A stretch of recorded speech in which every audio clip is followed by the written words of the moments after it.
Wang Han, a food delivery guy, speeds through the city on his red motorcycle. His phone buzzes and he answers the call. An unknown woman's voice says she's pregnant with his child and they need to talk. Busy with deliveries, Wang Han dismisses it as a scam, tells her he has no time, and hangs up annoyed. He then speeds off again, weaving through traffic. Wang Han arrives at the XX food delivery center, where his co-workers are gossiping outside. With a cigarette in his mouth, he asks a heavier-set co-worker what he's mumbling about. The co-worker explains that the prestigious Su family's daughter is marrying the city's richest man's son, a topic irrelevant to Wang Han. The co-worker then shows a phone picture of the beautiful Su family daughter, complaining it's a waste for a perfect girl to marry the rich man's son, whom he calls an ugly, useless sleazebag. As Wang Han glances at the photo, he is shocked to realize the woman looks familiar. His co-worker snatches the phone back, and Wang Han's memory clears. His co-worker asks if he also thinks it's a shame for a good girl to be wasted on someone so awful, but Wang Han recognizes her as a drunk girl who once tried to seduce him. A sudden realization hits him. She's the one who called him moments ago. He wonders if the call wasn't a scam after all. The scene flashes back to 1 month ago. The Su family's daughter is stumbling down a hotel hallway, dizzy. She suspects a man named Chin Hao put something in her drink. She heads to what she thinks is her room, 809, but in her disoriented state, she mistakes the number. She finds a door slightly ajar and wonders if she forgot to close it before entering. Inside that room, Wang Han is sitting on his bed, dejected and drinking heavily. He thinks about being told his aura was too intense for an opportunity and resigns himself to his delivery job. As he sits on his bed, drunk and dejected, the young woman, Su Qi, stumbles into his room and collapses onto his bed. Dazed and feverish, she looks up at him and asks who he is and if he can help her, complaining that her head is spinning and she feels incredibly hot. Drunk himself, Wang Han is captivated by her, thinking how stunning she is. As she gets closer and pleads for his help, he is flustered, wondering if he's dreaming. He clenches his fists, a spilled liquor bottle beside him, overwhelmed by the intense situation. Snapping back to the present, Wang Han is lost in this memory, staring at Su Qi's photo on his co-worker's phone. His co-worker, Fatty, notices him spacing out and calls his name. Fatty starts mocking him, reminding everyone how Han always makes up stories, like sleeping with an international movie star. He sarcastically asks if Han will now claim he hooked up with the Su family heiress. The other co-workers join in, laughing and recalling his other tall tales, like being an international arms dealer or the top dog of an elite Beijing family. Wang Han remains calm. He lights a cigarette and tells them they don't get it, cryptically stating that what he does is hiding in plain sight. Just as one of the guys dismisses his claims, their banter is interrupted. A sleek red luxury sports car pulls up in front of the delivery center, shocking all the drivers. The driver's side door opens, and a slender leg and a high heel steps out. The woman who emerges is Su Qi, looking poised and elegant. Wang Han's co-workers are mesmerized, their eyes turning to hearts as they gawk at her beauty, calling her a total knockout. As she walks towards them, one guy recognizes her from the photo. They realize with shock that the Su family heiress is standing before them and can't fathom why she would be at their humble delivery center. Su Qi approaches Wang Han, who is casually stretching, and asks why he hasn't been answering her calls. His co-workers, who were just mocking him, are completely stunned. They can't believe that Wang Han actually knows the famous Su family heiress. Wang Han plays it cool, pretending he didn't see any missed calls and calmly asks her what is going on. Cutting straight to the point, Su Qi looks him in the eye and states that she is pregnant and the baby is his. This revelation sends his co-workers into shock. They yell in disbelief, unable to process that this wealthy and beautiful woman is carrying their friend's child. One swears he will never again say Han is full of it. Wang Han himself is taken aback, rubbing his eyes as if in a daze, and asks if she is sure. Su Qi, her expression firm, tells him to come with her to the hospital to prove it. As she waits by her car, his co-workers frantically urge him to go with her. A stressed Wang Han decides to go and asks a buddy to cover for him. The two then speed off in her red car, leaving the astonished crew behind. Inside the car, the tension is thick. Wang Han asks if the baby is really his. Su Qi replies curtly, questioning why she would lie about something so serious. Looking resolute, Wang Han tells her that if the baby is his, he will take full responsibility for both of them. Su Qi gives him a skeptical look and scoffs at his promise, questioning how he'll take responsibility with his delivery job earnings. Unbothered, Wang Han leans back and confidently states there is nothing wrong with an honest living, and that supporting them won't be an issue. Su-chi reminds him of her status as part of the powerful Su family in Jiangning. Wang Han simply dismisses this, saying that status crap is the dumbest thing. Annoyed by his nonchalant attitude, Su-chi slams her foot on the accelerator, causing the car to jolt violently and throwing Wang Han forward. He yells at her, accusing her of doing it on purpose and asking what's so special about the Su family. The tense journey ends as they pull up in front of a large hospital. Su-chi parks and calmly tells him they've arrived. As they get out of the car, Su-chi warns Wang Han not to use the word responsibility so lightly. She reminds him of the serious consequences he would face if her family discovered a food delivery guy got her pregnant. This angers Wang Han, who passionately declares that it's not a joke to him. If the baby is his, he will absolutely take responsibility. Ignoring his outburst, Su-chi tells him to come inside. They walk down a hospital hallway. Su-chi leads him towards a door labeled operating room, and Wang Han stops, shocked, asking why they are going there. Su-chi looks back at him with a determined expression and states that she is going in, leaving him to realize her true intention, to terminate the pregnancy. In a panic, he grabs her arm to stop her. He pleads with her, acknowledging she probably thinks he couldn't support her and a child, but insists that money is not a problem, and he will find a way. Just then, a nurse approaches, informing Su-chi it is time for her procedure. Su-chi looks at Wang Han with a faint, unreadable smile, agrees with the nurse, and pulls her arm away. She walks into the operating room, leaving Wang Han calling after her in desperation. He stands outside the closed door, feeling powerless and frustrated, thinking he can't do anything to stop this determined woman. Inside the operating room, Su-chi is lying on the table in a patient gown. A surgeon asks if she is ready. As another surgeon prepares a syringe, telling her to relax, she closes her eyes. But at the last second, just before the procedure begins, she puts up her hand and tells them to wait. Meanwhile, Wang Han sits slumped in the waiting area. He has resigned himself to the situation, thinking if she is determined not to have the baby, he can't stop her. Suddenly, the operating room door swings open, and Su-chi walks out, unchanged. Wang Han is stunned. He jumps to his feet, bewildered, and asks how she can be out already, questioning if surgeries are that fast these days. Su-chi, seemingly unfazed, tells a baffled Wang Han she is tired and asks him to drive her home. Wang Han confidently agrees, putting an arm around her and bragging that he could even fly a fighter jet. He gets behind the wheel of her red sports car and drives away from the hospital towards an affluent neighborhood called Longwan. During the drive, while Su-chi rests, Wang Han receives a call.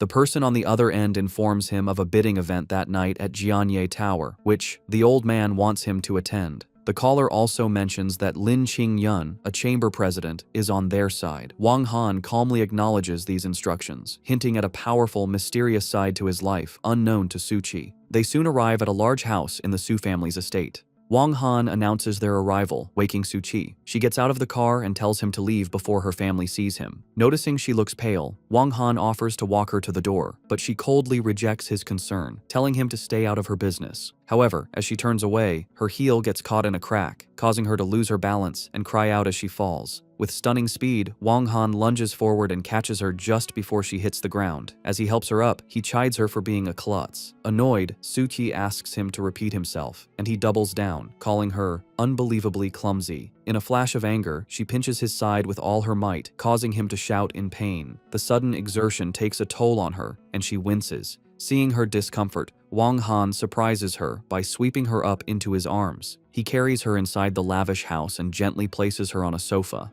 Opening a first aid kit, he begins to tend to her bare foot, which she twisted in the fall. She protests, telling him to go, but he firmly tells her to stop moving. Just as he is wrapping her ankle, they are interrupted by two women who have entered the room. The newcomers are Yang Huimin, Su-chi's mother, and Lin Shuifu, her best friend. Su-chi's mother looks at the scene in shock and demands to know what her daughter is doing. Wang Han and Su-chi simultaneously explain that she twisted her ankle. Then, looking at her stunned mother, Su-chi calmly announces that her boyfriend was just helping her apply some medicine. Wang Han is completely blindsided. Her mother, Yang Huimin, is even more shocked, pointing a trembling finger at the uniform-clad Wang Han and yelling in disbelief, asking if this man is really her boyfriend. Reeling from her daughter's announcement, Yang Huimin furiously demands to know what is going on and who this delivery guy is. After a moment of silence, Su-chi backtracks, telling her mother with a forced smile that she was just joking. She explains that she twisted her ankle and the man simply helped her inside. Her flustered but relieved mother tells Su-chi she scared her, reminding her that she is about to marry into the prestigious Chin family and cannot afford any mistakes. Wang Han, who has been silent, is offended by the mother's clear disdain and asks what's wrong with being a delivery guy. Yang Huimin scoffs, yelling that he is a low-class nobody trying to date out of his league and that he should keep dreaming. Her insult strikes a nerve and a furious expression crosses Wang Han's face. Before the situation can escalate, Su-chi intervenes. She calmly tells Wang Han he can go now and thanks him for his help. He gives a short humph and turns to leave. As he walks away, Su-chi's best friend, Lin Shuifu, watches him with a thoughtful expression. After he is gone, Yang Huimin tells Lin Shuifu to help Su-chi to her room. With disgust, she orders someone to wipe the floor where the filthy delivery guy stood. Later, in her bedroom, Lin Shuifu helps Su-chi sit on her bed and immediately asks about her real relationship with that man. Su-chi initially claims there is nothing between them, but Lin Shuifu isn't buying it, insisting she can't be fooled because the way Su-chi looked at him was clearly not nothing. Cornered by her friend's intuition, Su-chi confesses the truth. She is pregnant with his child. Lin Shuifu is utterly flabbergasted, shouting in disbelief that she is pregnant. She questions Su-chi's judgment, asking why, of all people, it had to be a delivery guy. Su-chi explains that she drank too much that day and dismisses it as a fluke. Lin Shuifu presses on, asking what Su-chi plans to do, reminding her that she can't hide the pregnancy forever from the powerful Chin family. To her friend's shock, Su-chi firmly states that she has decided to keep the baby. Lin Shuifu thinks her friend has lost her mind.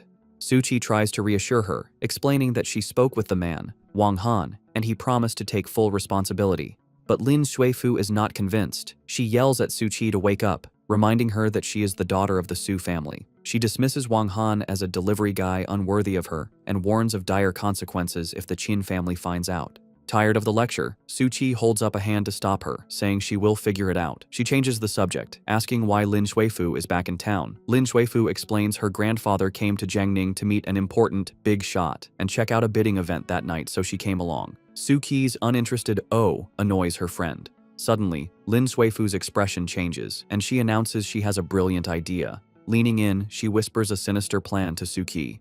If her secret gets out, she should just claim the delivery guy raped her. Su-chi responds with disgust, remarking what an awful idea that is. Meanwhile, Wang Han has left the Su estate and is walking through the exclusive villa district. He pulls out his phone, muttering that there are no taxis in this area. Just then, a sleek black car pulls up beside him. Wang Han watches as a man in a sharp suit steps out. The older, silver-haired man approaches Wang Han and respectfully greets him as young master.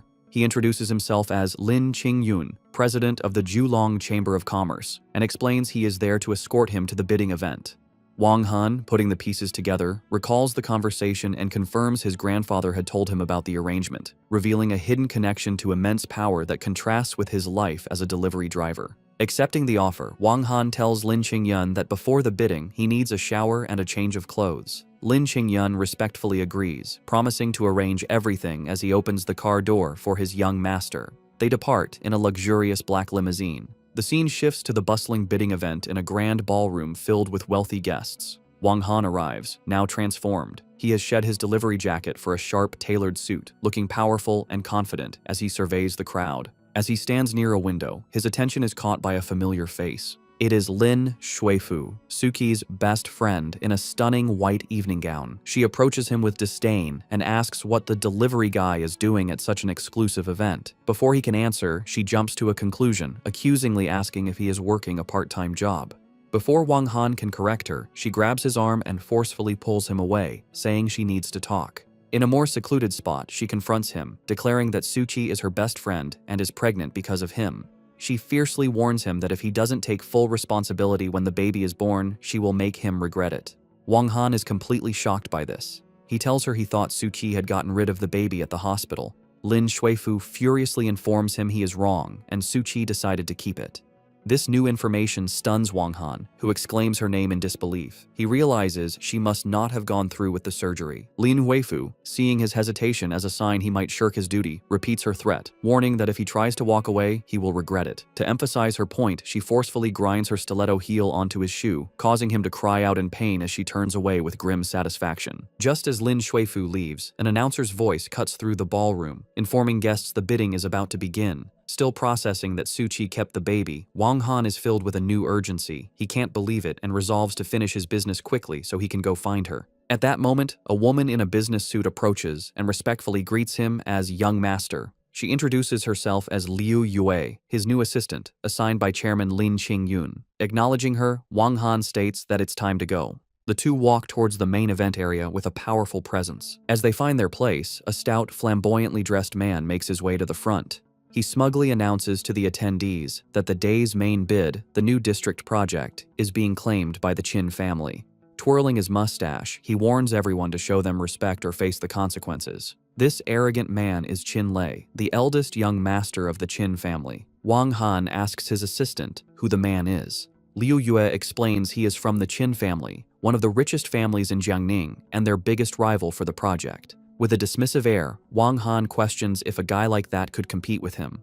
Liu Yue elaborates that the Qins plan to win the project and then leverage their marriage alliance with the Su family to help them out of some trouble. The mention of the Su family makes it all click for Wang Han. He remembers his co-worker's rant about Miss Su being married off to a trashy rich guy. He realizes this arrogant man, Qin Lei, is the fiancée Suchi is supposed to marry. With a grim look, he now sees the full picture connecting Suchi's engagement, her family's troubles, and this bidding war. The auctioneer presents the main item, Lot 053 in the new district. Without hesitation, Qin Lei raises his paddle and opens with a bid of 5 billion. The crowd erupts in shocked whispers, realizing the Qin family is dead set on winning. They murmur that with the upcoming Qin-Su marriage, no one would dare challenge them. Just as the auction seems decided, Wang Han calmly raises his bidding paddle and counters with 6 billion. The room is stunned into silence, then breaks out into frantic chatter. Guests wonder who this audacious man is, assuming he must not be a local to dare go against the Qin family. They believe the project was a sure thing for the Qins, and they won't let this slide.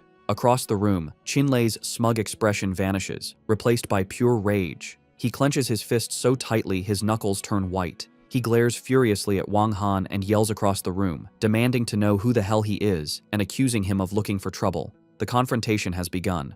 Facing Qin Lei's outburst, Wang Han remains composed. He calmly points out that they are at an auction where the highest bidder wins and asks if there is a problem. Qin Lei, his face contorted with rage, retorts, asking if Wang Han didn't hear him say that the Qin family wanted this project. With supreme confidence, Wang Han replies that he heard perfectly fine, but questions what that has to do with him. The surrounding guests are shocked, murmuring about who this mysterious man is that he would dare to challenge the mighty Qin family. Not to be outdone, an enraged Qin Lei raises his paddle and shouts a bid of 700 million. Without missing a beat, Wang Han counters with 800 million. The bidding war continues and the tension thickens. Qin Lei storms over to Wang Han with his entourage, getting in his face and screaming that in Jiangning City, the Qin family is the law. He makes a final desperate bid of 900 million, daring Wang Han to keep bidding if he has a death wish. Wang Han simply laughs, a picture of calm amusement, and casually announces a bid of 1 billion.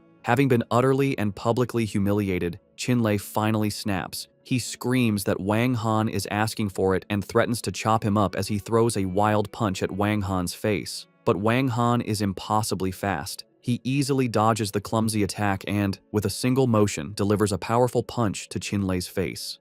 As Qin Lei is sent flying, crying out in pain, Wang Han contemptuously asks if he thought he could take him on alone. As Qin Lei lies dazed, his two bodyguards leap to their feet and charge at Wang Han. The ensuing fight is brutally efficient. Wang Han moves with incredible speed, effortlessly dispatching them with powerful kicks and strikes, leaving them defeated on the ballroom floor. Qin Lei struggles to his feet, holding his bruised face in disbelief. He screams at Wang Han, accusing him of having a death wish for daring to lay a hand on him. Wang Han, with a cold smirk, retorts that he is the one doing the hitting now. He launches another attack, sending one of Qin Lei's men flying through the air with a powerful kick. The bodyguard crashes down with a loud thud directly on top of his boss, knocking them both out in an undignified heap. With the fight over in seconds, Wang Han stands calmly amidst the chaos. He turns to the stunned room and casually asks the terrified auctioneer if anyone else is going to bid. The auctioneer, stammering, quickly replies that there are no other bidders. Having won the auction, Wang Han's business is concluded. He turns to his assistant, Liu Yue, and instructs her to sign the documents and transfer the funds. Explaining that he has urgent business, he gives a final wave and confidently walks out of the ballroom, leaving everyone to process the shocking display of power they just witnessed. The story shifts to an opulent room where Lin Shuifu stands before her grandfather, who is the same Lin Qingyun who serves Wang Han. She asks why he called her there in a hurry, causing her to miss the auction. Her grandfather cautions her to be careful once their guest arrives, admitting he still hasn't figured out this person's temperament. Lin Shuifu scoffs, wondering what big shot could have her powerful grandfather acting so cautiously. Just then, an aide enters and informs the chairman that the auction has ended. Lin Qingyun asks if the Qin family won, but the aide reports that someone else was the victor. Lin Shuifu is stunned, exclaiming that it's impossible. She can't believe the project slipped through the Qin family's fingers and wonders who could be bold enough to snatch it away. Her grandfather calmly informs her that the person they are waiting for has arrived. Looking at her phone, likely at a news update, Lin Shuifu remarks that this person is way too arrogant. Deciding this news is too important to wait, she tells her grandfather she is stepping out to call her friend Nanan, Suki. As she walks down a hallway, she is absorbed in her thoughts and her phone call. She thinks about how the Qin family's failure jeopardizes their planned cooperation with the Su family. Determined to deliver this news to her best friend, she doesn't pay attention to where she is going. She walks straight into Wang Han, who is heading in the opposite direction. The collision is jarring, and she lets out a small cry as she bumps into his chest. Furious, she looks up and is shocked to see his face. She yells at him, demanding to know why it's him again and berating the stinking food delivery guy for not watching where he's going. However, her urgent call takes precedence. She quickly turns her back on the silent Wang Han and continues walking, speaking into her phone to tell Su Qi her important news. Wang Han simply watches her go with a quiet, unreadable expression. After Lin Shuifu leaves, Wang Han enters to meet with Lin Qingyun. The older man greets him respectfully. Wang Han confirms his business at the auction is done, and then casually asks about the woman he just ran into. Lin Qingyun introduces her as his granddaughter, Lin Shuifu, pointedly mentioning she is unmarried. He praises her, saying she greatly admires Wang Han and has always wanted to meet him. This attempt at matchmaking amuses Wang Han, who dismisses it with a weary, "Give me a break." Changing the subject, Wang Han sits and asks Lin Qingyun if he knows Su Qi. Lin Qingyun explains that she is the young lady of the Su family, the most outstanding talent of her generation, but has been kept out of the spotlight because the family favors sons over daughters. He confirms the Qin family intended a marriage alliance with the Su family after winning the project, but because Wang Han intervened, that plan is now delayed. Curious, Wang Han probes for more personal details, asking about Su Qi's daily life and romantic history. Lin Qingyun informs him that the Su family has a very strict upbringing and Su Qi has a stubborn personality. He states that she doesn't get involved with people easily and, as far as he knows, has never had a boyfriend. This new information brings a sly, knowing smile to Wang Han's face. Just then, his phone rings. The caller ID shows Su Qi's name, and he answers smoothly, telling her he was just thinking of her. On the other end, Su Qi asks if he has time and says she would like to see him. Wang Han immediately agrees and asks for her location. His urgent business now clear, Wang Han stands to leave. He tells Lin Qingyun he is leaving and that he can report back to the old man.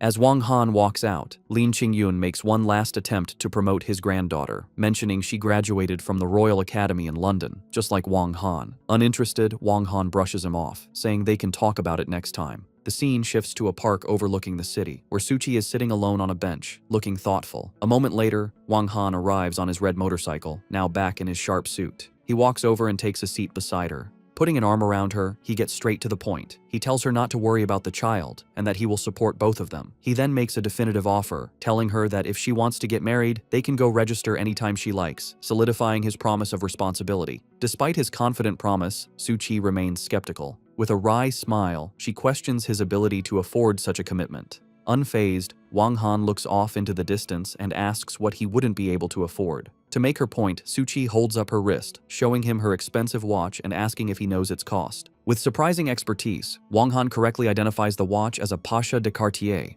a 42mm 18K rose gold model, and correctly states its price of $352,000. Suki is visibly shocked by his detailed knowledge. She presses him, asking how much he makes in a year as a delivery guy and how many years he would have to work just to afford that one item. Wang Han reassures her not to worry about money and encourages her to have the baby. He confidently states he will definitely not let her or the child be short on material things, even boasting that providing for them wouldn't be a problem. Suki, rolling her eyes at his grand statement, dryly asks if it would kill him not to brag. Their conversation is interrupted when Su Qi's phone rings. She answers, and her mother's frantic voice is on the other end. Her mother demands she come home quickly, informing her that Chin Hao is at the house waiting to discuss the wedding. Suchi quietly acknowledges the summons. Turning to Wang Han, she asks him to take her home. With a charming smile, he tells her it would be his pleasure. He helps her onto his motorcycle, and they speed off. During the ride, Suchi leans against Wang Han's back, a faint, peaceful smile on her face as she closes her eyes, seemingly content. They soon arrive back at the Su family estate. Wang Han walks her to the front door, and as they enter, Suchi announces to her mother that she is home.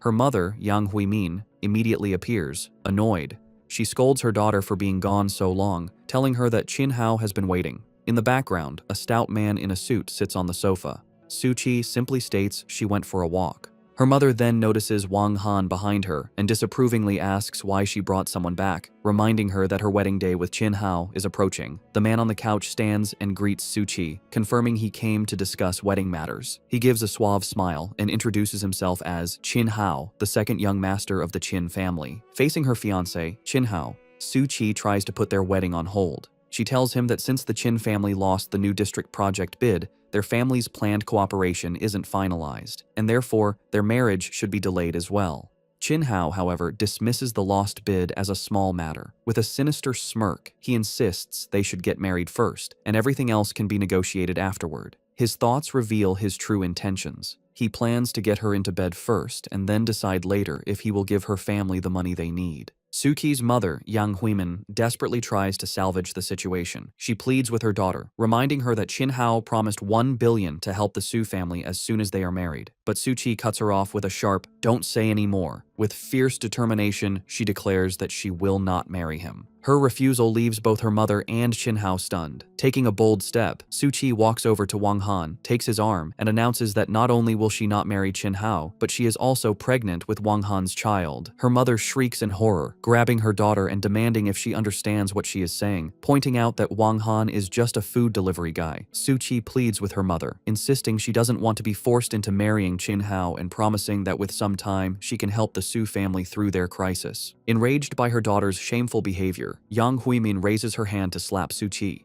But before it connects, Wang Han's arm shoots out and firmly catches her wrist, stopping the blow. He looks at her coldly and asks what is wrong with being a delivery guy. He then turns the accusation of shame back on her, questioning if marrying her own daughter off to a scumbag for profit is considered having any shame. As she struggles in his grip, screaming at the stinking delivery guy to let her go, the situation escalates. Chin Hao, who has been watching the drama, finally explodes. He points an accusing finger at Suchi, his face twisted in rage, and calls her a slutty bitch he never expected to be so indecent. He rants about how she let a delivery guy ride her and then turns his fury on Wang Han, vowing to kill him. Suchi can only stand by, stunned and horrified. Before Chin Hao can act, Wang Han moves with lightning speed. He delivers a powerful slap across Chin Hao's face, sending him stumbling backward and crashing to the floor. Wang Han then pulls a stunned Suchi protectively behind him. He glares at the fallen Chin Hao and declares that she is pregnant with his child, which makes her his woman, and questions who gave him the nerve to try and hit her.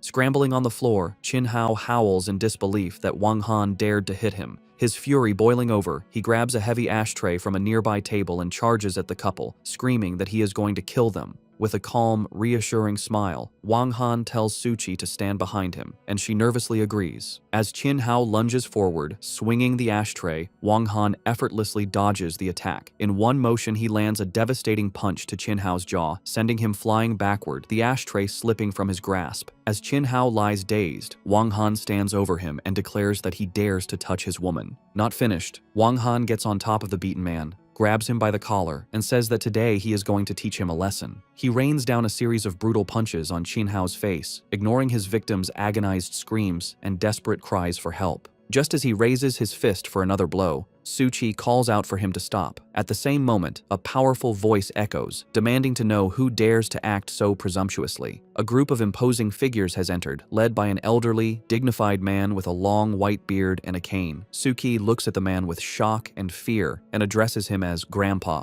The arrival of the family patriarch freezes everyone. Suki's grandfather, flanked by other family members, surveys the scene. Chin Hao beaten on the floor, Suchi with a strange man, and her mother in shock. The old man's expression is grim as he announces he heard everything. He turns his piercing gaze on his granddaughter and, striking his cane on the floor, demands to know if it is true that she is pregnant with this delivery guy's child.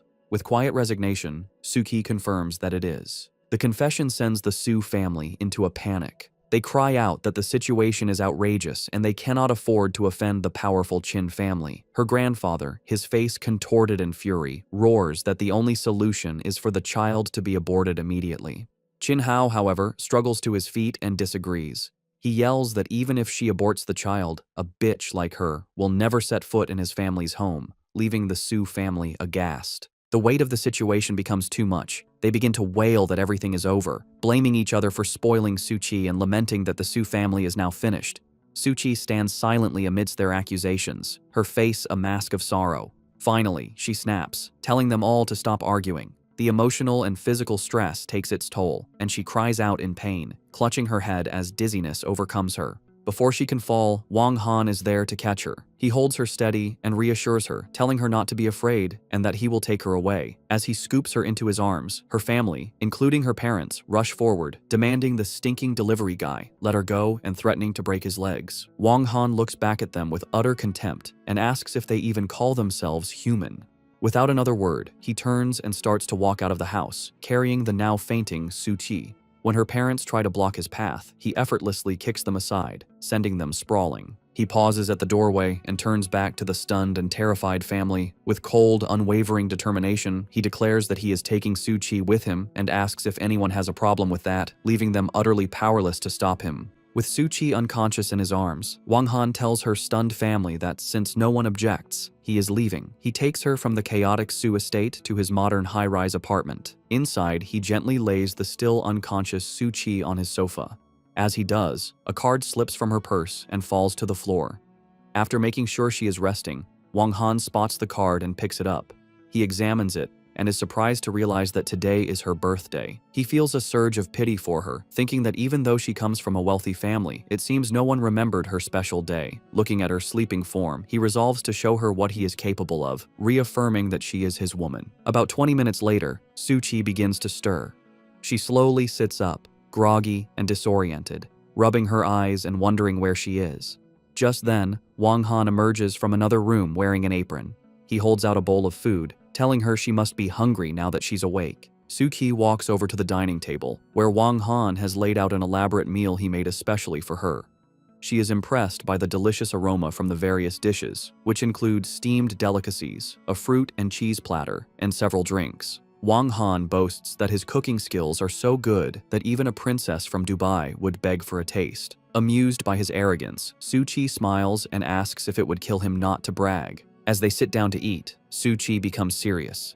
She tells him that for today, he is forbidden from saying the word die, leaving Wang Han confused. Before he can ask, he reveals his surprise. He brings out a small pink cake with a single lit candle on it. With a confident smile, he presents it to the astonished Su Qi and wishes her a happy birthday. Completely taken by surprise, Su Qi covers her mouth in shock and asks how he could have known it was her birthday. Wang Han just smiles smugly, asking if she thinks he's pretty amazing. Overwhelmed with emotion, Su Qi is speechless as a tear forms in her eye. Noticing this, Wang Han playfully teases her, asking if she is moved to tears and telling her it's okay to cry. He then boasts that he can lend her his shoulder, something even international supermodels can't get. His absurd arrogance breaks the tension, and Su Qi lets out a genuine laugh. He then encourages her to try the food. She takes a bite and admits it tastes good, to which he confidently replies that of course it does. After they eat for a while, Wang Han tells her to make a wish on her cake. Su Qi closes her eyes, puts her hands together, and quietly agrees. Once the moment passes, Wang Han gets serious and asks her what her plans are. Su Qi looks at him earnestly and reminds him of his promise to support them, asking if he's going back on his word. Wang Han assures her he is not, but poses a challenge. He asks if she really dares to marry a delivery guy like him. Fired up, Su Qi stands and declares she dares, adding that if he fails to support them, she will simply remarry. Hearing this, Wang Han decides and tells her they will register their marriage the very next day. With fierce determination, she agrees, stating that she is not afraid.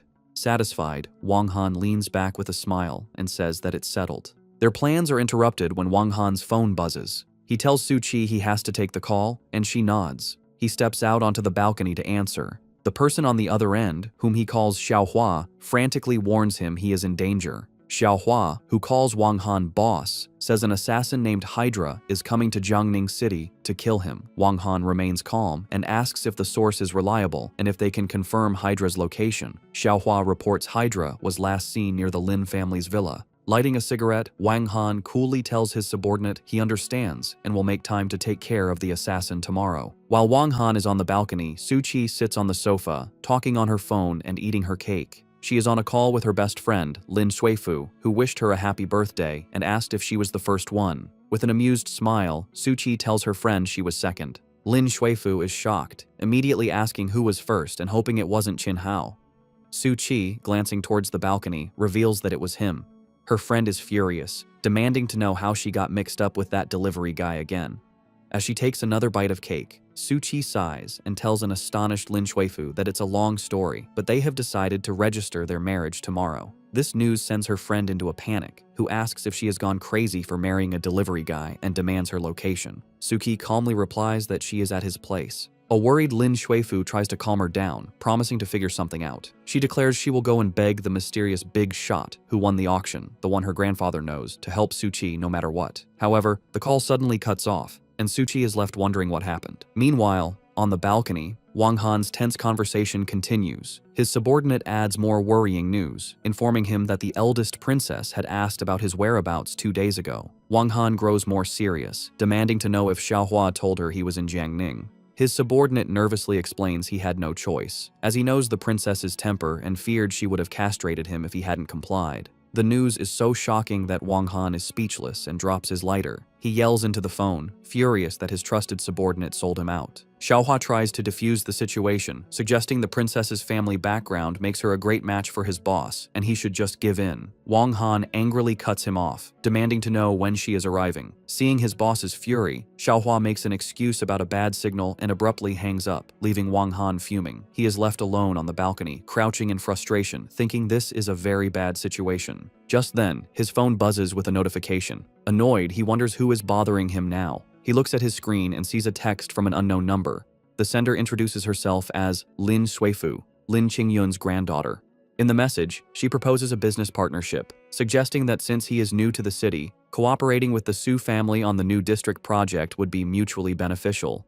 Desperate to help her friend, she makes a bold offer, promising that if he agrees, she will do anything he asks. Reading her brazen proposal, Wang Han smirks, thinking she certainly has some nerve. Almost immediately, his phone rings. It is Lin Qingyun, who has clearly learned of his granddaughter's text. He apologizes profusely for the trouble she has caused. Wang Han calmly tells him it's fine. Taking charge, Wang Han gives Lin Qingyun 2 clear instructions. First, he needs a sniper rifle and 2 bullets, which he will pick up tomorrow. Second, he orders Lin to give Su Qi full authority over the new district project, forbidding anyone else from the Su family from getting involved. Without hesitation, Lin Qingyun agrees to carry out his young master's commands. Later, while Wang Han is on the balcony, Su Qi is relaxing in his apartment, lying on the bed and reading. Her phone buzzes with a message from her best friend, Lin Shuifu. The text has exciting news. Lin Shuifu contacted the mysterious Big Shot who won the new district project. She tells Su Qi he has agreed to cooperate with the Su family, and more importantly, insisted that Su Qi be in charge. They are to meet the next day to discuss details. Overjoyed, Su Qi happily replies, confirming she will see her tomorrow.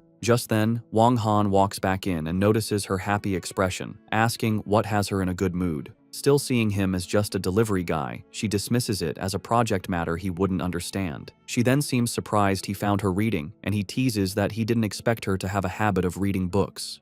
He leans close, their faces inches apart, and whispers that there's a lot she doesn't expect about him. Flustered by his proximity, Su Qi blushes and stammers, asking what he is doing and reminding him that agreeing to marry him doesn't mean. But instead of making a move, Wang Han gently takes a pillow from the bed. He tells her that if she's tired, she should rest, and that he will sleep on the sofa. As he leaves, he nonchalantly adds that reading in bed isn't good for pregnant women, leaving a blushing and speechless Su Qi behind. Lying back, she's embarrassed, thinking she really thought he was going to do something. The next day dawns bright. On the apartment balcony, Wang Han is in the middle of a grueling workout, performing one-handed handstand push-ups. Su Qi, in pajamas, steps out and watches him. Amused, she jokingly asks if he is practicing toad style. He lands smoothly and corrects her, stating it's a technique called the dragon coiling hand, a name she's never heard. He explains it's not a flashy martial art, but a genuine killing technique, demonstrating a few swift movements. Curious, Suchi asks why a simple delivery guy would need to learn something so dangerous. Wang Han stops and looks at her, sharing wisdom from his father. Use martial arts to stop conflict and protect your family. Suchi is impressed and agrees his father's words were wise. Changing the subject, Wang Han says he has made breakfast and prepared toiletries for her. Touched, she remarks she never realized a big guy like him could be so thoughtful. With a confident smirk, he replies, there is a lot she hasn't realized about him yet. He then tells her that after they eat, she needs to come with him to her place. She is confused, asking why. He explains they need her household registration book, otherwise they can't register their marriage. He then playfully teases her, asking if she is really sure about marrying a delivery guy like him. Provoked, Suki gets angry, thinking he is backing out. She yells that she isn't scared and tells him to hurry up so they can register their marriage immediately. As they walk to his motorcycle, Suki brings up a practical matter, asking if they should meet his parents first. Wang Han dismisses it, saying there's no need and they can talk about it after the baby is born. Confused, Suchi asks why they should wait. With a sly smile, Wang Han explains he is afraid his family won't approve of her. He figures that once the baby is born, his family will be forced to accept the situation. Hearing this, Suchi, hands on her hips, sarcastically asks if he is implying he is marrying into her family. He playfully looks her over and compliments her looks, figure, and temperament, but then adds that her family background is a bit lacking. Offended, she asks if he thinks he is more than good enough for her. Wang Han laughs it off, telling her not to take it so seriously and to get on the motorcycle. With an annoyed, humph, she gets on behind him. He tells her to hold his waist tight, and they speed off down the road. Unbeknownst to them, they are being watched. From a hidden spot, Qin Hao and a muscular subordinate see them leave. The subordinate remarks with disgust that the bitch spent the night with a delivery guy and asks his young master what to do. His face dark with rage, Qin Hao gives a brutal order. He tells his man to kill the delivery guy and then take the bitch to a hotel for him. The subordinate cracks his knuckles and says he will take his men and follow them immediately. As Wang Han and Suchi ride through the city, he notices in his rearview mirror that a white van has been tailing them. He realizes they are being followed. Thinking quickly, he leans back and tells Suchi a change of plans. He says she should go home first to get her things, as he has an errand to run. Unaware of the danger, she agrees. Wang Han then accelerates, weaving through traffic to lose their pursuers. Following his plan, Wang Han drives Suchi to a safe house. Once she is safely inside, he gets back on his motorcycle and speeds away, drawing his pursuers' attention. The white van immediately gives chase, following him into an affluent neighborhood. Wang Han leads them on a short chase before pulling up to a large modern villa, a deliberately chosen location. He halts his motorcycle and gets off, seemingly waiting. He glances at the villa's second-floor balcony and spots a man with spiky hair hiding there, confirming it's an ambush. The man on the balcony realizes he has been spotted. Undeterred, Wang Han calmly walks towards the villa, thinking that since his enemies are gathered here, it's time to take care of them all at once. He enters the lavish, empty house and walks upstairs. In a room, a sniper rifle case sits open on a table, exactly as he had arranged.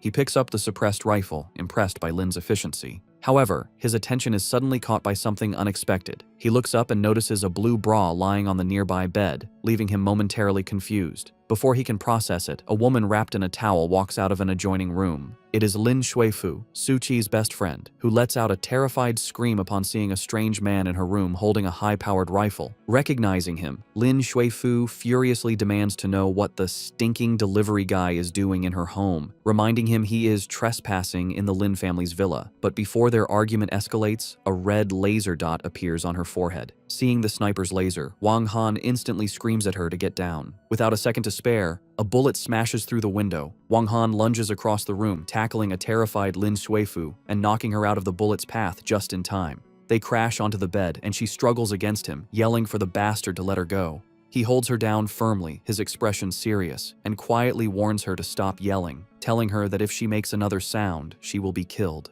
Getting to his feet, Wang Han grabs the sniper rifle as a stunned Lin Shuifu asks what is happening. He ignores her, moving to the shattered window and taking aim at the villa across from them. He mutters a taunt that Hydra must not have 9 brains and fires a single, precise shot. The bullet flies across the courtyard and finds its mark, hitting the ambusher on the opposite balcony. The sniper is killed instantly, slumping to the ground with a bullet in his head. Wang Han lowers his weapon with a casual salute, remarking with disappointment that Hydra was taken care of so easily. Before he can celebrate, a frantic Lin Huifu grabs him, demanding an explanation for the gun in her house. But at that moment, Wang Han's senses flare as he detects another threat. A second bullet rips through the air, shattering another window from a different angle. Reacting with incredible speed, Wang Han again shouts for her to get down and throws himself on top of her, shielding her with his body. They crash to the floor as the bullet zips past where they had just been standing, impacting the wall behind them. Still on the floor with Lin Zuifu, Wang Han realizes there are more attackers outside. Thinking fast, he grabs a piece of her clothing from the bed and throws it into the air as a decoy. He mentally lists his opponents: the assassin Hydra, the thugs from the van, and this new sniper. He grimly concludes he has several guests to deal with today. The decoy works. As the enemy sniper fires at the movement, Wang Han takes aim with his own rifle, a terrified Lin Shuifu watching from behind him. He returns fire with his second and final bullet. The shot flies across the open space and strikes another sniper hiding in a different location, taking him out. Immediately, heavy suppressing fire erupts from a third location, as another assassin on a nearby rooftop unleashes a volley of shots at their window. Wang Han grabs Lin Shuifu and dives behind a sofa for cover as the wall behind them is peppered with bullets. Pinned down in a compromising position, she screams and calls him a pervert. Once the shooting stops, Wang Han calmly plucks one of the enemy's spent bullet casings from the wall. He examines it closely and recognizes a unique six-pointed star insignia on the base. He identifies it as a special warhead from a notorious Eastern European assassin organization known as Ares. He turns to a shaken Lin Shuifu and asks when she managed to provoke such dangerous people. She can only stammer that she doesn't know. At that moment, Wang Han looks at his empty rifle and curses himself for being careless. He had only asked for 2 bullets and is now out of ammunition. He kneels, wondering what to do now that he is unarmed and surrounded. Suddenly, a memory strikes Lin Shuifu. She tells Wang Han she might know who is behind the attack. She recalls that a while ago, an Eastern European boss tried to buy research technology from her company, but she had refused his offer. This revelation provides a clear motive for the professional assassins now trying to kill her. As the hail of bullets continues, Wang Han's eyes narrow. He quickly pushes Lin Shuifu's head down, shouting for her to watch out as another bullet zings past them. Pinned down behind the sofa, they sit amidst the debris, waiting for a break in the gunfire. With no ammunition left, Wang Han needs another plan. His eyes fall on the shards of broken glass on the floor. Deciding on a desperate move, he picks up a sharp piece of glass. Seizing a momentary lull in the shooting, he leaps to his feet and, with incredible speed, flings the glass shard like a throwing knife towards the final sniper's position. The makeshift projectile finds its target, and the assassin cries out in pain. With the last sniper taken down, the immediate threat is over. Wang Han stands up and tells Lin Shuifu she can get up now because it is safe. Finally getting to her feet, she looks at him with suspicion and confronts him directly. She states his job as a delivery guy must be a cover and demands to know who he really is. Wang Han coldly dismisses her question, telling her she doesn't need to know his identity. Furious at his secrecy, she threatens to tell Suchi everything, but he quickly holds a finger to his lips to silence her. His expression turns serious as he warns her to be quiet, explaining that he hears a noise outside.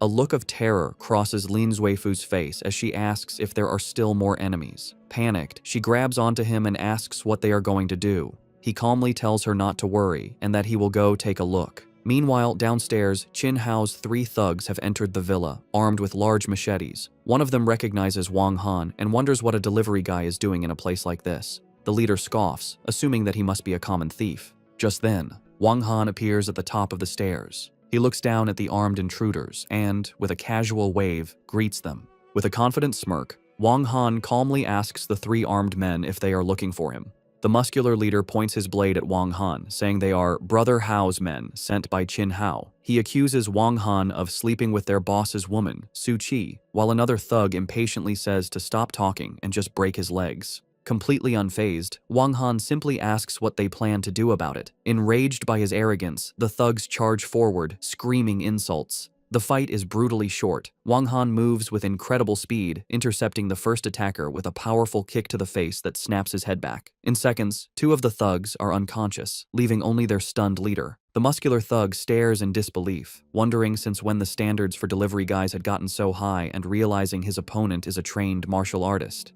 Refusing to accept defeat by a mere delivery guy, he lets out a furious yell and charges at Wang Han with his machete. Wang Han effortlessly leaps over the wild swing and, in a single motion, delivers a devastating kick to the man's arm. The blow sends the machete flying and knocks the thug to the ground. With all three attackers defeated, Wang Han stands amidst the scattered bodies. Lin Shuifu, who watched the fight from the top of the stairs, finally lets out a terrified scream. The sound alerts the downed leader, who, though beaten, is still conscious.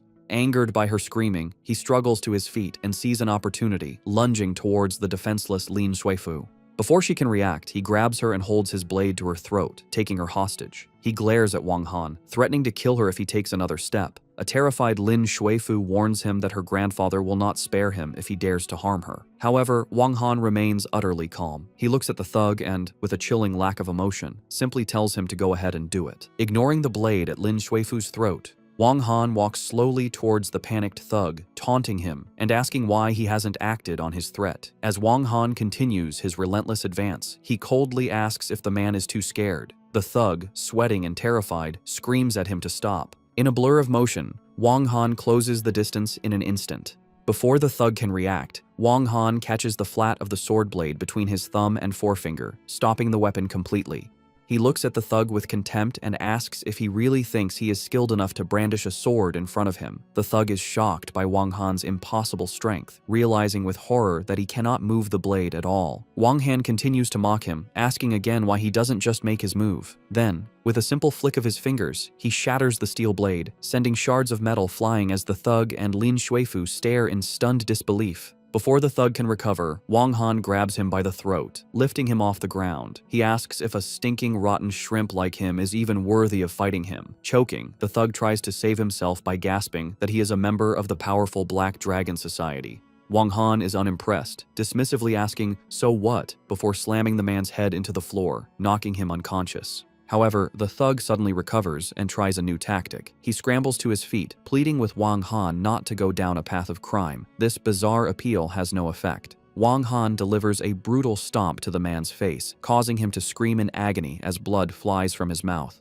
Completely broken, the thug begs for mercy. He pleads for Wang Han to stop, making up a story about having an 80-year-old mother. In a final, desperate bid, he tells Wang Han he has important information to report. Standing over him, Wang Han gives the beaten thug 3 seconds for his last words. The man quickly reveals his crucial information. Brother Hao, Qin Hao, has already gone to find Su Qi, and if Wang Han doesn't hurry, he will be too late. This news shocks Wang Han. Furious that the thug didn't tell him this vital information sooner, he delivers one last vicious kick, knocking him out cold. Just then, they hear a loud knocking at the door. A voice from outside announces they are the police. Realizing he must leave immediately, Wang Han tells Lin Shuifu he is going to find Su Qi and is leaving the situation in her hands. He gives her one final instruction, not to tell anyone he was there. As he runs out, she tells him to go, assuring him she knows what to say. A moment later, 2 police officers enter the villa. The lead officer shows Lin Shuifu his badge and asks what happened. As 2 police cars pull up outside, she begins to explain that she was showering when 3 men broke in with knives. Following her statement, the police arrest the 3 unconscious thugs. An officer reports to his captain that they found 2 dead bodies, the snipers Wang Han had killed, in the villa across the street, and that they do not look like ordinary people. Shocked, the captain orders his men to take everyone and everything to the station for investigation. Meanwhile, Su Qi is being cornered in a bedroom by a furious Qin Hao. He reveals his sinister intentions, reminding her of the time he drugged her drink and gloating that he is going to force himself on her now. A terrified Su Qi tells him to get out, but he only becomes more enraged. He sneers that he has sent men to kill the delivery guy, and that when they are done, he will force her in front of him. With a final lunge, he vows that he is going to play her to death. Qin Hao is pinning a struggling Su Qi to a bed. She tells him to let go, but he taunts her, saying she can scream all she wants because no one will save her. He adds with a sinister grin that the delivery guy is busy with his own problems, and that today, he is going to force himself on her. Just as he leans in, a powerful slap cracks across his face, sending a tooth flying. Qin Hao is sent tumbling across the room, landing in a heap. In the doorway stands Wang Han, who looks down at the fallen man and coldly states that he must be tired of living to dare touch his woman. Struggling to his knees and holding his bruised face, Qin Hao furiously asks the delivery guy if he knows who his father is. Unimpressed, Wang Han tells him that no matter who his father is, he will pay for having a son like him. Enraged, Qin Hao gets to his feet, shouting that his father is Qin Gang, the richest man in Jiangning City, and that going against him is a death sentence. He then lunges forward to attack. Wang Han effortlessly sidesteps the clumsy attack and delivers a powerful kick, dismissing him as a loser. The blow sends Qin Hao flying into a piece of furniture, knocking him out completely. Wang Han then turns to a shaken Su Qi and gently tells her not to be afraid because it is all over now. He pulls her into a protective embrace as she tells him how glad she is that he came. He holds her close and reassures her that as long as he is with her, no one will ever dare to touch her again. Meanwhile, the beaten Qin Hao struggles to his feet and stumbles out of the room, shouting one last threat at the stinking delivery guy to just wait. With the immediate danger gone, Su Qi looks up at Wang Han and asks what time it is. Confused, he asks her what is wrong. She explains she almost forgot an important meeting at her company and asks if he would go with her. With a warm smile, Wang Han agrees without hesitation, promising he will accompany her anywhere. Su Qi and Wang Han arrive in a red sports car at a large, modern corporate building. As they get out, a person greets Su Qi, telling her that President Liu is already waiting in the conference room. They enter, and Su Qi apologizes to a woman in a business suit for being late. The woman, President Liu, is none other than Wang Han's assistant, Liu Yue. She is shocked to see him and almost addresses him as young master, but he quickly stops her with a gesture. Thinking fast, Wang Han puts an arm around her and pretends they are old classmates. This stuns Su Qi, who can't believe Wang Han and the powerful President Liu know each other. Su Qi remarks on the coincidence, and Liu Yue nervously agrees as she is invited to sit. With everyone seated, Liu Yue prepares to get down to business, and Su Qi agrees to begin. However, just as they are about to start, the door bursts open. Su Qi's grandfather, her father, and two other men from the Su family stride in, fawning over President Liu and expressing how honored they are. They insist that for such an important project, they couldn't possibly be careless. A shocked Su Qi asks her grandfather why he is there, and Liu Yue politely greets him. The grandfather explains he was so excited about the new district project that he rushed right over. His friendly demeanor vanishes when he notices Wang Han. He angrily asks Su Qi why she would bring an outsider to such an important meeting. Su Qi stands her ground, reminding her grandfather that since she is in charge of the project, it is her right to decide who she brings. This infuriates her father, Su Jianye, who yells at her, questioning when it became her turn to speak for the company. He belittles her, telling her she has no qualifications, and ordering her to give up her seat for her brother and go pour water for President Liu.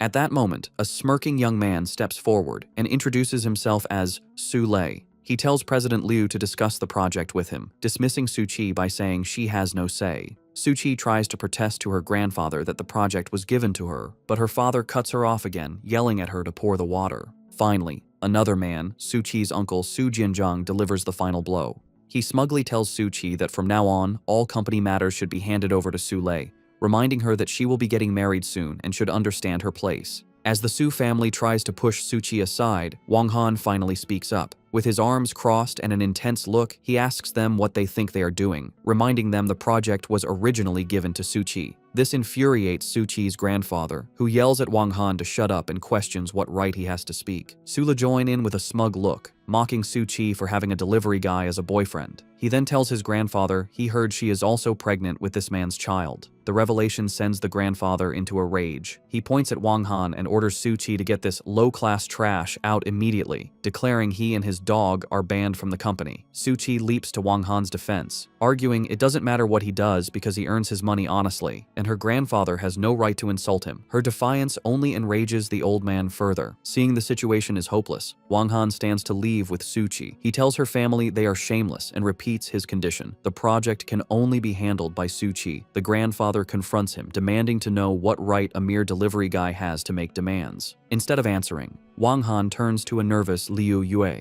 He smoothly addresses her as his old classmate and asks her to do him a favor. He states that Su Qi is his fiancée and the project must be given to her alone. Under his commanding gaze, Liu Yue reluctantly agrees. Su Lei is shocked and tries to argue, telling President Liu that Su Qi is irresponsible and knows nothing about the company, insisting he would be a better choice. But Liu Yue, following Wang Han's orders, ignores him and addresses the grandfather directly. She states her company will only work with Su Qi. If the Su family cannot agree, they will find another partner. The grandfather is stunned and asks to speak with her boss. Liu Yue delivers a final, crushing blow. She informs him she has full authority and that he, the patriarch, is not qualified to meet her boss. The harsh words leave the old man sweating and completely speechless, utterly defeated and humiliated in front of his family. Completely defeated, Suki's father, Su Jianye, quickly changes his tune. He tells President Liu not to be angry and assures her they will meet her demands, agreeing to put Suchi in charge. His father-in-law agrees, saying that as long as they get the partnership, it's fine if Suchi is the one to do it. Satisfied, Liu Yue states that they will sign the contract today. Now in control, Liu Yue stands beside Su Qi and dismisses the rest of the Su family. She informs them she and Su Qi need to discuss the contract details privately and that they can leave. With no power to object, Su Jianye can only agree, and he helps his stunned father-in-law out of the room. As the defeated men file out, Su Lei tries to protest to his father, but he is quickly silenced and ushered out. Once they are gone, Wang Han watches the door close with a smirk, thinking what a bunch of clowns they are and how they brought their humiliation upon themselves. Liu Yue then professionally hands the contract to Su Qi to review. Meanwhile, in an office elsewhere, an enraged Su Lei confronts his father, Su Jianye, demanding to know how he could let that bitch, Su Qi, be in charge.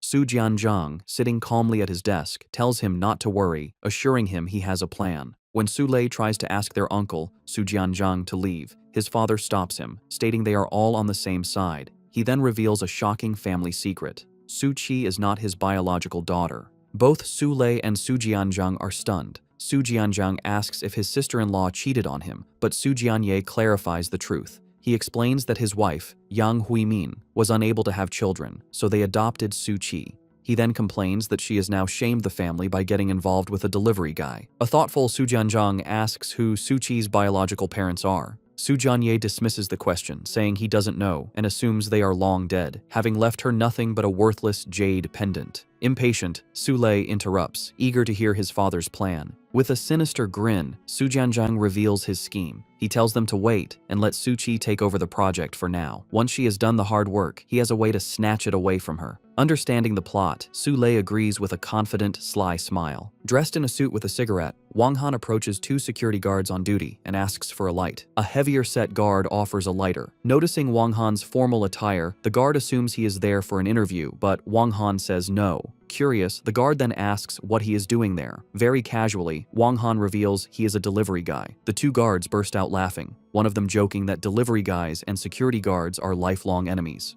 Wang Han chuckles, but then he notices both guards grow serious and stand up straight, so he asks what is going on. Suddenly, the guards snap to attention. One tells the other that President Su has arrived. The heavier-set guard explains with admiration that President Su is the most beautiful woman in the company and that seeing her daily gives him the motivation to work. Wang Han scoffs at them for getting so worked up over a woman. Annoyed, the guard tells him not to act so high and mighty, reminding him that as a delivery guy, he is no better than them. At that moment, an elegant Su Qi appears. The two guards greet her energetically and respectfully as President Su.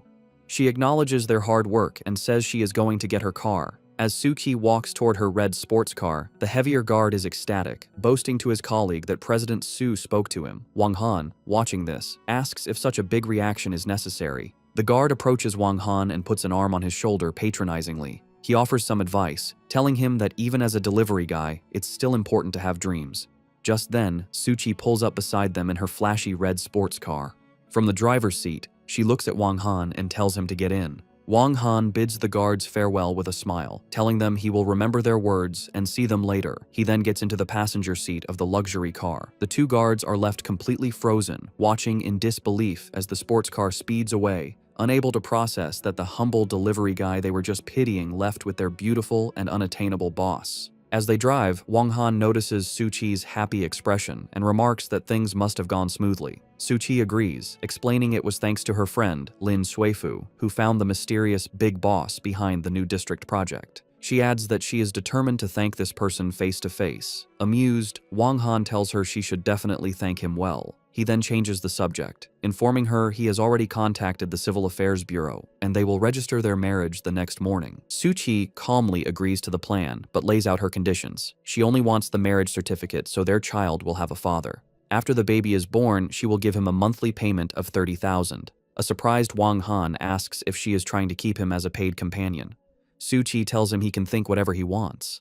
With a confident smirk, Wang Han crosses his arms and retorts that if she really wants to keep him, 30,000 is far too little. His response infuriates Soo-chi. She tells him not to push his luck, questioning how much a delivery guy could possibly earn in a month and implying 30,000 is more than enough. In her frustration, she slams her foot on the accelerator, and the red sports car speeds down the city street. They soon arrive at the entrance of an upscale, modern residential complex. After parking, Wang Han gets out and leans on the door, teasing Soo-chi that she seems to know the route well and has already memorized the way to his home. Annoyed, she replies that with GPS, she can go anywhere. As they walk through the complex, Wang Han's phone begins to ring. He tells Soo-chi to wait a moment, as he needs to take the call. Wang Han answers, casually asking the old man on the other end what's going on. The person informs him a shipment has been seized by the Black Dragon Society, and he needs to handle it. The caller also mentions a card has been left at his doorstep to help with the problem. Wang Han confidently agrees, promising to take care of everything by noon the next day. The caller then abruptly changes the subject, asking if he heard correctly that Wang Han is getting married. This question startles and angers Wang Han, who demands to know who leaked the information. The old man reveals that Lin Qingyun told him and accuses Wang Han of trying to get married without permission. He continues his tirade, questioning why Wang Han would pass over countless wealthy heiresses for a girl from the minor Su family. Wang Han tries to de-escalate and explain. However, the old man cuts him off, saying there is no need for explanations. Instead, he informs a horrified Wang Han that his big sister will be coming to question him personally the next day, and he should prepare himself. Wang Han is thrown into a panic, begging the old man not to be so cruel and asking if he could even survive her visit, but the call abruptly ends. Furious and stressed, Wang Han hangs up, muttering a threat that he will get back at the old man. Noticing his agitated state, Soo-chi approaches and asks what happened. Quickly hiding his turmoil, Wang Han reassures her it's nothing. He puts a reassuring arm on her shoulder and tells her it's time to go home. They walk back to his apartment, entering the modern living room.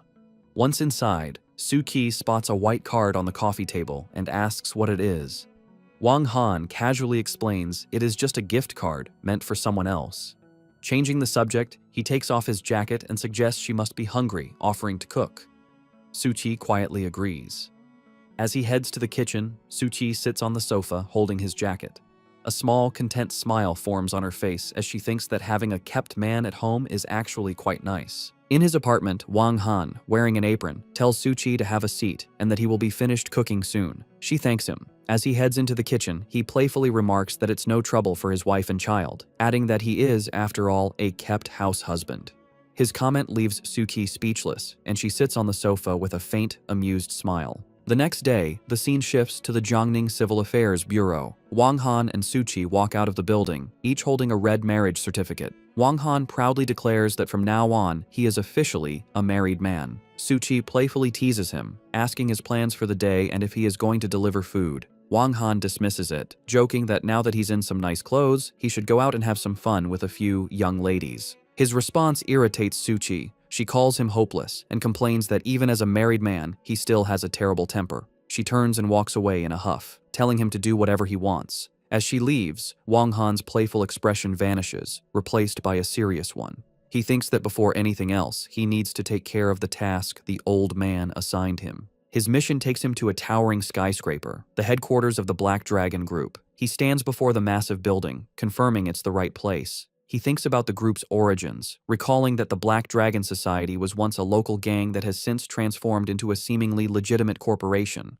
However, he knows they are still involved in shady business like debt collection and loan sharking. With a cold and determined look, he resolves to see for himself just how capable they really are. Wang Han walks into the Black Dragon Group's lavish lobby. Two thuggish men at a reception desk confront him, asking his business. With his hands in his pockets, Wang Han confidently states he is there to collect a debt.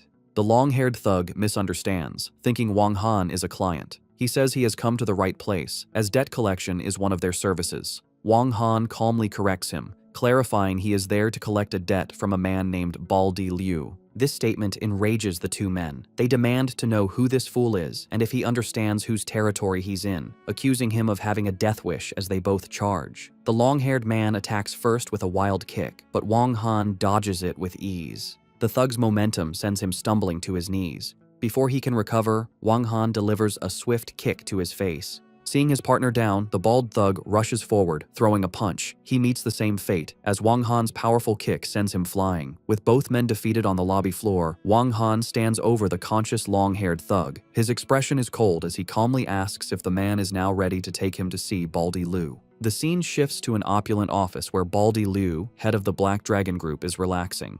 A woman with long purple hair is leaning over him intimately. She playfully licks a drop of red wine from his chest. He asks if it tastes good, and she replies that it has a lot of flavor. With a smug grin, Baldy Liu tells her that if she likes it, she can drink more, promising to feed her until she is full later. She playfully calls him naughty. Their moment is shattered when the office door bursts open. A tattooed man named Wen Long rushes in, panicked, and screams that someone has broken in. Enraged by the interruption, Baldy Liu yells at Wen Long for not knocking, asking if he couldn't see he was busy. He furiously declares this is his territory and questions who would dare to barge in. Wen Long stammers, trying to explain, but before he can finish, a body comes flying through the doorway. The man, one of the thugs from the lobby, crashes hard onto the floor in front of Baldy Liu's desk, leaving the boss and the woman stunned. His shock turns to rage. Baldy Liu leaps to his feet, pulling out a pistol. He points it at the door and screams, demanding to know what dog had the nerve to invade his turf. Following the thug, a black object flies through the doorway. It is a heavy, ornate card that embeds itself with a sharp thud into the desk in front of a stunned Baldy Liu. Still holding his pistol, he cautiously picks it up. His expression shifts from anger to pure terror as he recognizes the insignia and screams, identifying it as a black card from the 10 Greats Association. From the floor, the beaten thug, Wen Long, looks up in confusion, asking what the 10 Greats Association is and learning it is a terrifying organization of 10 powerful underworld bosses. At that moment, Wang Han steps into the office. He looks down with a calm, condescending expression and remarks that he is surprised they have even heard of the association. The sight of Wang Han triggers a horrified realization in Baldy Liu. He screams out the title, Ninth Young Master, finally understanding who has come for him. In shock, he stumbles backward, losing his composure. As Wang Han walks calmly into the office, he notes it's impressive someone still remembers his name, as he has been out of the underworld for many years. Without hesitation, Baldy Liu drops to his knees, bowing his head in total submission. He asks what orders the Ninth Young Master has for him. In a stunning display of the power shift, the kneeling gang boss respectfully holds out a lighter for Wang Han, who calmly lights a cigarette. Taking a drag, Wang Han gets to the point, mentioning he heard Baldy Liu had recently seized a shipment of goods.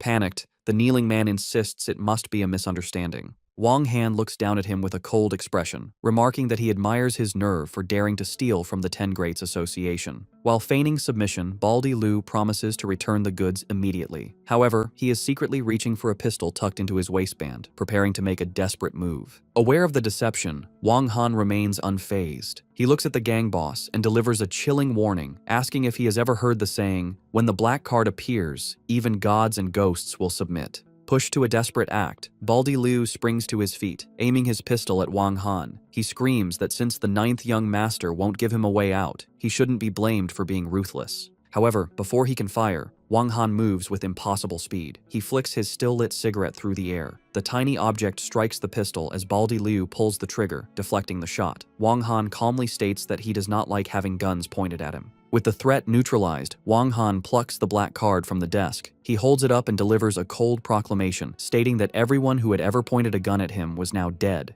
In a single, fluid motion, he uses the sharp edge of the card as a blade, slashing it across Baldy Liu's throat in a swift, lethal strike. The gang boss collapses to the floor, dead. The gruesome scene leaves the purple-haired woman screaming in terror, while the tattooed thug, Wen Long, stares in shock at the body of his fallen boss. The commotion draws other gang members to the doorway. They freeze, shouting in disbelief that their boss has been killed. Ignoring the chaos, Wang Han grabs a terrified Wen Long. He presents him with two choices: hand over the goods and become the new boss, or hand over the goods and join Baldy Liu in death. Faced with this ultimatum, Wen Long makes his decision instantly. He and all the other thugs immediately bow their heads in submission, pledging unwavering loyalty to the 9th Young Master and disavowing any connection to their former boss's actions. Satisfied, Wang Han accepts their pledge and calmly orders someone to take him to his shipment, his mission now complete. Outside the imposing headquarters of the Black Dragon Group, a car pulls up. Qin Hao gets out, accompanied by a thug on crutches who is heavily bandaged. The subordinate nervously advises his boss to be cautious, warning that Wang Han is not to be taken lightly. However, Chin Hao, consumed by rage, dismisses the advice, declaring he will kill Wang Han today no matter what. He storms towards the entrance, shouting that he is there to see the boss of the Black Dragon Society. With a face twisted in fury, he vows that as long as the gang's boss, Old Liu, gets rid of that stinking delivery guy for him, he is willing to pay any price. Meanwhile, inside the office, the new hierarchy is established. Wang Han stands before the assembled gang members and appoints Wenlong as the new leader. He declares Wenlong is now in charge of the Black Dragon Group and promises a prosperous future to anyone who follows him.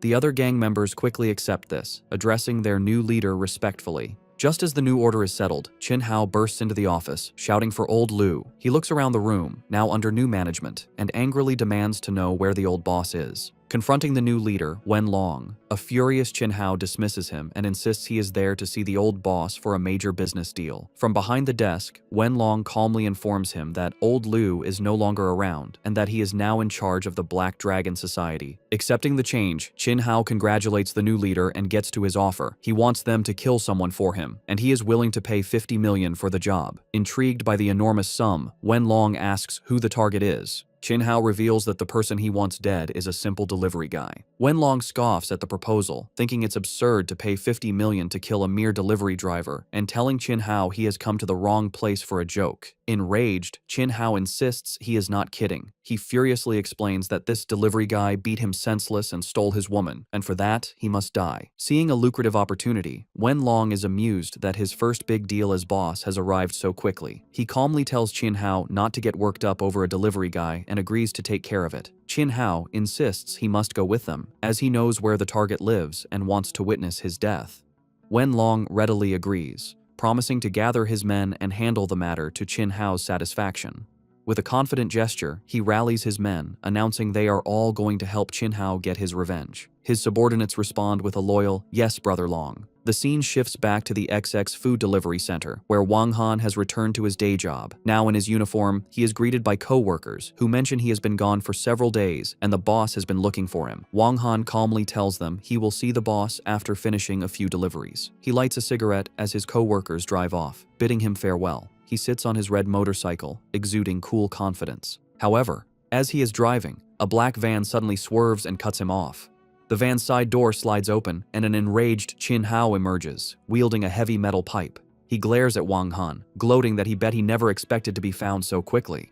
Standing calmly, Wang Han looks at his vengeful pursuer and admits this confrontation is a bit unexpected. Blinded by rage, Chin Hao charges forward, swinging the heavy pipe. He screams that he is going to make Wang Han kneel and cry. However, Wang Han, with complete calm, effortlessly sidesteps the clumsy attack. As Chin Hao stumbles past, Wang Han flicks his still-lit cigarette with perfect aim, sending it directly into Chin Hao's open mouth. The sudden pain and shock cause Chin Hao to cry out. Before he can recover, Wang Han taunts him, asking if he was the one who wanted to kneel. He then delivers a powerful knee strike to Chin Hao's stomach, followed by a brutal elbow to his back, yelling that he will make him kneel. The series of blows is too much, and Chin Hao collapses to his knees in agony. Humiliated, Chin Hao screams at the tattooed gang leader, Wenlong, demanding what he is waiting for and reminding him he wasn't paid to just stand by. On cue, Wenlong and his subordinates emerge from the van. Lighting a cigar with a smug expression, Wenlong remarks that he is curious to see if all delivery guys are as tough as this one. From the ground, Chin Hao adds a cruel order, telling them not to kill Wang Han quickly. He wants him tortured slowly, to suffer a fate worse than death. Wenlong approaches Wang Han and puts a familiar hand on his shoulder, condescendingly calling him friend. However, the moment Wang Han turns his head, Wenlong's arrogant smirk vanishes, replaced by pure shock and terror as he finally recognizes who he is confronting. Reacting instantly, Wang Han furiously asks who he thinks he is calling friend. He grabs Wenlong by the head and brutally slams his face down onto his own lit cigar, burning him. Standing over the terrified and injured gang leader, Wang Han taunts him, asking if he has gotten arrogant after being the new boss for a few minutes. Clutching his burned face, Wenlong stammers in absolute fear, finally addressing Wang Han by his true title, Ninth Young Master. He frantically apologizes, swearing he never would have dared to show up if he had known who he was dealing with. Utterly bewildered, Qin Hao dismisses the title Wenlong used and tries to order him to attack Wang Han. Terrified of angering Wang Han further, Wenlong immediately turns on his former client. He viciously kicks Qin Hao, screaming that this is the fool who wanted to attack the ninth young master. The powerful kick sends Qin Hao flying, crashing painfully onto the pavement. Wang Han steps on the beaten Qin Hao and delivers a final cold warning. He tells him this is the last time and that if he values his life, he will never provoke him again. Through his pain, Qin Hao stammers that he understands. Wang Han then adds a more severe threat. He reminds Qin Hao that Suchi is his wife and warns him to stay far away from her. He states that this time he only broke his hand, but next time he will not be so fortunate. To emphasize his point, he grinds his shoe onto Qin Hao's bandaged head, causing him to cry out in pain. With the situation handled, Wang Han pulls out his phone and complains that he is going to be late again. Behind him, Wenlong and his men stand by silently and respectfully.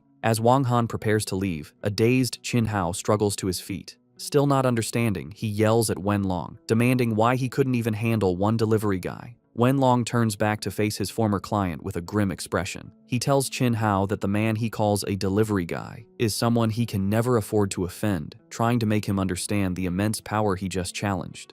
Continuing with his deliveries, Wang Han arrives at an old, run-down apartment building. As he walks down the dim, grimy hallway carrying a food package, he comments to himself on how dilapidated the place is. He finds the correct apartment and knocks on the door. The door is answered by a disheveled man with messy blue hair and a menacing look.